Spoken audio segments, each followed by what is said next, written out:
everyone, a warm welcome to new YouTube video. I hope you are all fine and safe and your preparation is going great. This video is all about 26 October 2024 IELTS exam prediction video. So 26 को full exam है यानी कि academic candidates के लिए भी और general candidates के लिए भी। जो चाहे आप जीटी का एग्जाम देने वाले हो चाहे आप एकेडमिक का एग्जाम देने वाले हो, आज की वीडियो आपके लिए इंफॉर्मेटिव रहने वाली है क्योंकि हम आज की वीडियो में डिस्कस करेंगे क्या लेवल रहने वाला है, किस तरह के क्वेश्चन टाइप आपको देखने को मिलेंगे और क्या क्या आपको प्रिपेयर करना है।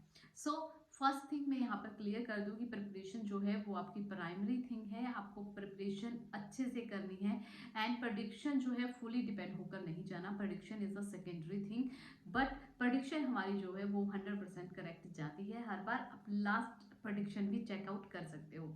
चलिए स्टार्ट करते हैं हम लिसनिंग मॉड्यूल से। सो लिसनिंग की अगर मैं बात करूँ तो सेक्शन 1 बिल्कुल इजी रहने वाला है, जिसमें आपको कन्वर्सेशन मिलेगी बिटवीन टू पीपल्स एंड इसमें क्या होगा, आपके पास नॉर्मल रेंज के क्वेश्चंस होंगे, ब्लैंक्स होंगी, वन वर्ड एंड और अ नंबर आने के चांसेस हैं। हाई चांसेस कि आपको वन वर्ड एंड और अ नंबर आएगा या फिर आपको वन वर्ड एंड नंबर आएगा। सो इनमें से कोई एक आने के चांसेस हैं। इसके साथ साथ सेक्शन 2 की अगर मैं बात करूँ तो सेक्शन 2 में मैप आने के चांसेस बहुत कम है, यानी कि ना के बराबर है, क्योंकि लास्ट एग्जाम में मैप आपको देखने को मिल गया था। तो इस बार हाई चांसेस कि आपके पास एमसीक्यूज आएंगे पार्ट 2 में, सेक्शन 2 में सॉरी, या फिर आपके पास आएंगे मैच द इंफॉर्मेशन। इसके अलावा ब्लैंक्स आ सकती हैं। सो मैप आने के चांसेस जो है वो 5 to 10% ही हैं, बहुत ज़्यादा नहीं है और ना के बराबर भी आप समझ सकते हो। मतलब मैप के लिए आपको ज़्यादा वरी होने की ज़रूरत नहीं है। सेक्शन 3 की अगर मैं बात करूँ तो सेक्शन 3 में आपके पास फुल 10 के 10 क्वेश्चंस जो हैं वो आपको एमसीक्यूज के देखने को मिलेंगे एंड इसमें जो है लॉन्ग एमसीक्यूज आप इसे बोल सकते हो, जिसमें आपको 1 out of 3 सेलेक्ट करना होगा एंड इसके क्वेश्चंस जो है वो थोड़े लेंथी होंगे, ऑप्शंस भी आपको बहुत लंबी लंबी दी होंगी एंड कंफ्यूज करने के लिए जो है दो ऑप्शंस ऐसी होंगी जो आपको बिल्कुल सिमिलर लगेंगी और उनमें माइनर सा ही फर्क होगा, ताकि आपके लिए वो जाल बिछाया होता है आपको कंफ्यूज करने के लिए। आपको उससे प्रिपेयर होकर चलना है कि वहां पर आपको उलझना नहीं है। सेक्शन 4 की अगर मैं बात करूं तो सेक्शन 4 में आपके पास वन वर्ड आने के चांसेस हैं। वन वर्ड वाले क्वेश्चन आएंगे आपके पास और डिस्कशन होगी, थोड़ी फ्लुएंट होगी, अदरवाइज नॉर्मल रहने वाला है। मतलब ओवरऑल बात करूं मैं चाहे आप जीटी कैंडिडेट हैं चाहे आप एकेडमिक कैंडिडेट हैं, लिसनिंग आपकी सेम रहेगी। लेवल आपका इजी रहने वाला है, मॉडरेट नहीं होगा या इजी टू मॉडरेट भी नहीं होगा, मतलब इजी रहेगा। और किस तरह से आपको प्रिपरेशन करनी है, आपको पार्ट 1 प्लस पार्ट 2, आपको ये दो पार्ट प्लस पार्ट 4, ये तीन के तीन पार्ट ऐसे हैं जिनमें आप हाई स्कोर अचीव कर सकते हो। पार्ट 1 की आपको प्रैक्टिस कैसे करनी है कि आपको 10 के 10 क्वेश्चन जो है बहुत अच्छे से करने हैं, बहुत अच्छे से सुनने हैं, कीवर्ड टिक करना है और सही से आंसर करना है। किसे आप मास्टरी हासिल कर सकते हो पार्ट 1 एंड पार्ट 4 में। सो आपको क्या करना है, पहले 2 दिन आप प्रैक्टिस पार्ट 1 की कीजिए। जिनका भी एग्जाम नवंबर में है ये उनके लिए है। आप अगर अक्टूबर में 26 को एग्जाम देने वाले हो तो अब आप कोई नई स्ट्रेटेजी फॉलो मत कीजिएगा। जो आप स्ट्रेटेजीज फॉलो करते आ रहे हो आप उन्हीं पर वर्क कीजिएगा, क्योंकि अगर आपको किसी चीज में मास्टरी हासिल करनी है तो आपको क्या करना है, एक ही काम को आपको बार बार करना है।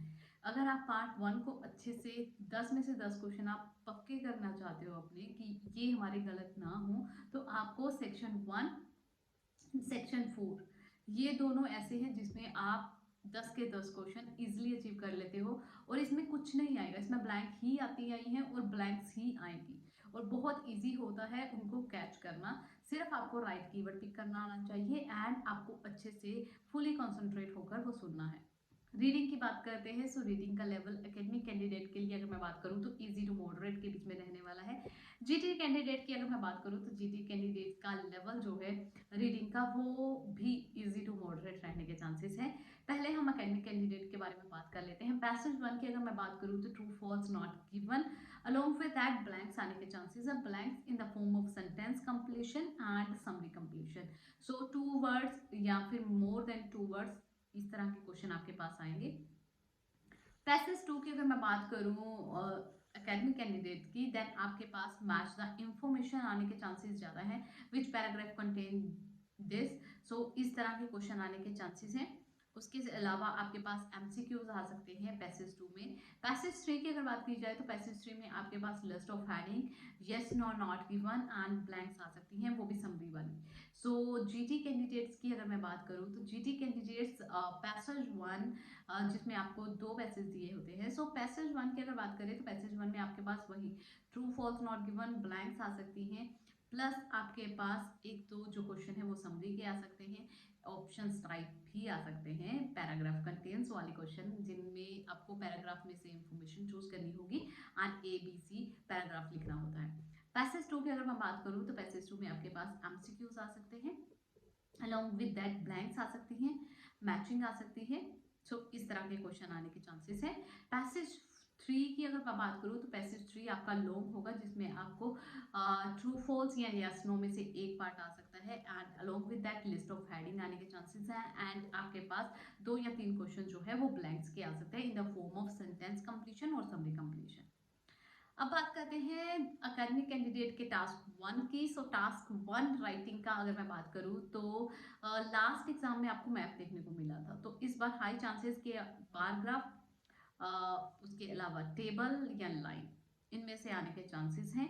एंड जीटी कैंडिडेट्स के लिए टास्क 1 की अगर बात की जाए तो सेमी फॉर्मल या फिर फॉर्मल लेटर आने के चांसेस हैं, सेमी फॉर्मल या फॉर्मल लेटर आने के चांसेस हैं। एंड टास्क 2 की बात की जाए तो दोनों के लिए जो है वो डिस्कस बोथ वी या अग्री डिसअग्री वाले क्वेश्चन टाइप आने के चांसेस हैं। बट यस, जीटी कैंडिडेट्स के लिए आपको डायरेक्ट क्वेश्चन भी पूछा जा सकता है एंड एकेडमिक कैंडिडेट्स आपके लिए एडवांटेज आउटवेट डिसएडवांटेज वाला टॉपिक आ सकता है।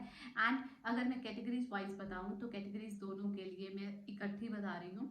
फर्स्ट है चिल्ड्रन एंड फैमिली से रिलेटेड, सेकंड एजुकेशन से रिलेटेड कुछ आ सकता है, टेक्नोलॉजी से रिलेटेड कुछ आ सकता है, सोशल मीडिया, इसके साथ साथ सोसाइटी के ऊपर कुछ आ सकता है, और पेरेंट्स एंड चिल्ड्रन ये ऑलरेडी हो चुका है टॉपिक। इसके अलावा टूरिज्म के ऊपर कुछ आ सकता है, एम्प्लॉयमेंट एंड इन्वायरमेंट। सो ये कुछ बेसिक कैटेगरीज हैं जिनसे रिलेटेड आपके पास क्वेश्चन आने के चांसेस हैं। एंड एक रिक्वेस्ट है आपसे कि आज की प्रेडिक्शन जो मैंने आपको शेयर की है, अगर आपका एग्जाम बिल्कुल एज इट इज प्रेडिक्शन के अकॉर्डिंग जाता है तो एग्जाम देने के बाद अपने फीडबैक, अपने रिव्यूज जरूर शेयर किया करो ताकि किसी दूसरे की हेल्प हो सके। एंड अगर आपका एग्जाम 26 को है तो डेफिनेटली आपकी या तो स्पीकिंग हो गई होगी या फिर 1-2 दिन में होने वाली होगी। सो जब भी आप अपना स्पीकिंग का एग्जाम देकर आते हो तो प्लीज अपने क्या एक्सपीरियंस रहा आपका एग्जाम का, क्या एग्जामिनर ने किस तरह से क्वेश्चन पूछे, पार्ट 1 के क्वेश्चन क्या थे, पार्ट 2 में आपके पास क्यू कार्ड कौन सा आया, पार्ट 3 में डिस्कशन आपकी कैसी रही, वो सारी एक्सपीरियंस जो है अगर आप शेयर करते हो तो उससे आपका तो बेनिफिट होता ही है, साथ ही साथ जिनका एग्जाम आने वाला है यानी कि अपकमिंग मंथ में आने वाले हैं एग्जाम, तो उनका भी बेनिफिट होता है। प्लीज उनके लिए आप जो है अपने वैल्यूएबल फीडबैक जो है वो जरूर शेयर किया करो। एंड एक स्टूडेंट का लास्ट वीडियो पर रिप्लाई आया था कि मैम राइटिंग टास्क 2 के ऊपर वीडियो बनाओ, तो डेफिनेटली मैं आपके लिए वीडियो जरूर लेकर आऊंगी टास्क 2 के ऊपर कि टास्क 2 को आपको किस तरह से अचीव करना चाहिए, किस तरह से उसे अंडरस्टैंड करना है एंड किस तरह से उसे फुली आपको आंसर करना है। Thank you for watching this video and keep loving, keep supporting, like share and subscribe की बहुत जरूरत है। अगर आपने अभी तक चैनल को सब्सक्राइब नहीं किया then do it fast and press the bell icon for more updates. Thanks a lot, thank you for your love.